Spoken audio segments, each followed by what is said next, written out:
Hello, it is Greg Lou, and Maya. I'm your black belt realtor, and she is... My black belt realtor. You're not a black belt realtor. I mean purple. Purple belt realtor assistant. And today we are going to be talking about first-time home buyers. Home buyers, home buyers, home buyers. Today we're going to give you a crash course in buying your first home. You're making too much noise. What are you doing? All right, let's not do that. Today, we're going to give you a crash course on buying your first home. What's the first thing you're going to need? It's a pre-approval. But before we get to the pre-approval, we need to just talk to a lender about how much you qualify for, how much you can afford, because what you qualify for and what you can afford are technically the same, however, vastly different. Most people do not want to spend the top dollar that they're approved for. So what are you going to need for a pre-approval? Well, you're going to need your tax returns, your W-2s, and your bank statements. Once you are done with the pre-approval, it's time to get shopping online. First, I'll get you set up on the portal where you can view all the homes in the areas that you like. We can talk about your wants versus needs.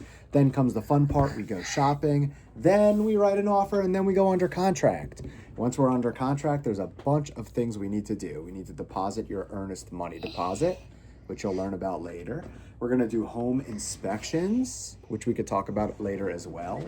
And then we will get to do a final walkthrough after your approval.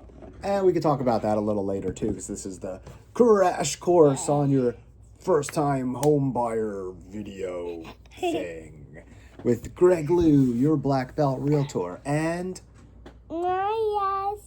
Purple belt realtor. No, purple belt realtor assistant. I'm realtor. So after we are done with the loan, we go to closing, but we can't just be done with the loan because some people spend all their money. What? And you can't do that. When you are under contract and going to close, don't go buying a bunch of furniture. Don't buy a new car. Don't put anything on credit card. Wait till your loan is closed and you own the home, because you do not want to add any debt, which might change your debt to income ratio. You will close on the home, you will move in, you'll get a special gift from me, you can throw a housewarming party and invite us, we will cater it.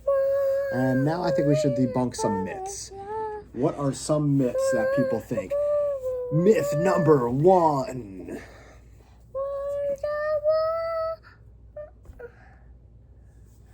Myth number 1 is that you need a 20% down payment. I know not everybody knows. I know not everybody believes this at this point. We're getting a little bit smarter, especially with the internet. However, let's break down some of the types of loans and down payments that you need. I don't know if they could hear me with you singing. The first type is a FHA loan. An FHA loan only requires a 3.5% down payment. There are some things about an FHA loan that you should know, like there's an upfront mortgage insurance premium and a monthly mortgage insurance premium. Similar to PMI, which is not exactly the same as MIP, but PMI and MIP is your mortgage insurance. If you are a veteran or active duty military, you have a 0 down payment. You don't have to put a down payment to get into the home. And if you claim disability, you are exempt from the VA funding fee. And then for conventional loans, I think you may be singing over me. Conventional loans do not require 20% down. It requires 3 to 5% down depending on your income. So no, you do not need 20% down to buy a home. That is a myth. Myth number 2. Go ahead, hold up 2. I don't remember myth number 2. Let me go look it up. And we're back with myth number 2. And that is that your first offer is probably going to get rejected. This is not true. This could happen, but it is a myth that it happens every time. And I think people think that there's a negotiation that happens. And there could be a negotiation, but there also might not be a negotiation.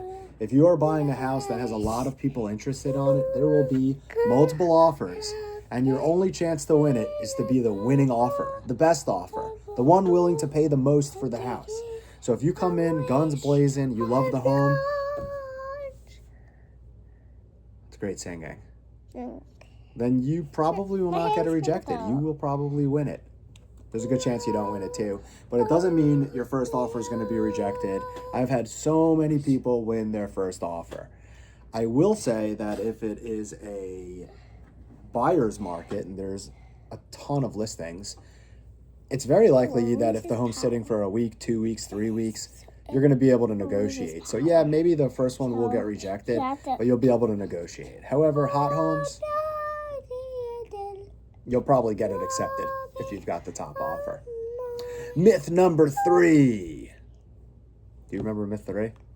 I don't. Got to look it up again. Be right back. Myth number 3. The list price is the actual price of the home. That is a myth. A list price is a marketing strategy created by the real estate agent and the listing and the seller to determine what to list the price to get the best offers. So it is an arbitrary number used by determined by using a CMA, a comparative market analysis. And often they will go slightly under the CMA value to try to get them to be bid up a little bit. But some sellers don't like that. They go a little bit higher. And then it's very hard to talk with you singing. Thank you. And then it may get underbid. So the list price is just the list price. Your realtor should do comparative market analysis, determine the actual value of the home. All right, that's all we got today. I think that you should download my first time homebuyer adventure guide. So at the bottom of this video, you can go to my first time homebuyer adventure guide. You can get there by going to greglou.com/firsttime. All right, catch you on the next one.